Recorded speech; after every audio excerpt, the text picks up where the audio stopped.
Se vocês desejam ter um acesso rápido aos seus aplicativos, direto aqui na barra de tarefas do Windows 11, neste vídeo eu vou estar compartilhando com vocês como faz para fixar os seus aplicativos aqui na barra de tarefas do Windows 11, para que vocês tenham acesso rápido e muito mais simplificado aí.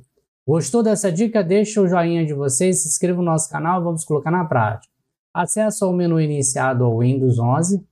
Vamos vir até a opção Todos, e aqui vocês podem pesquisar aqui na lupinha pelo nome do aplicativo. No exemplo aqui vou digitar Word, e ao lado esquerdo vai exibir o aplicativo e ao lado direito vai ter as opções para você fixar aqui na barra de tarefas. É só você clicar aqui, ó, fixar na barra de tarefas. O que acontece? Ele já fica fixo aqui, direto na sua barra de tarefas. E aí você pode apertar, ó, pressionar com o botão esquerdo e ajustar e deixar onde vocês quiserem, tá bom? Pode deixar aqui no início ou até mesmo aqui no final. Aí aqui vocês podem fazer para outros aplicativos. Voltar aqui no menu iniciar, todos.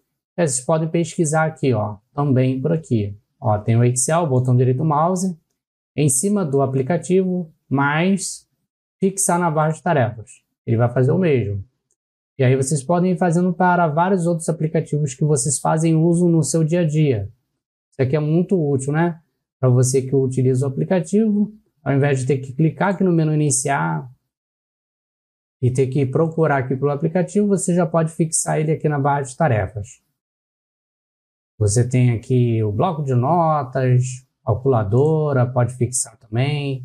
Se você faz muito uso da calculadora, você também pode fixar aqui, ó, na barra de tarefas.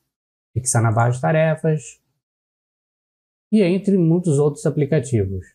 Ó, o PowerPoint, fixar na barra de tarefas, o Paint, fixar na barra de tarefas, botão direito do mouse, né? Mais fixar na barra de tarefas.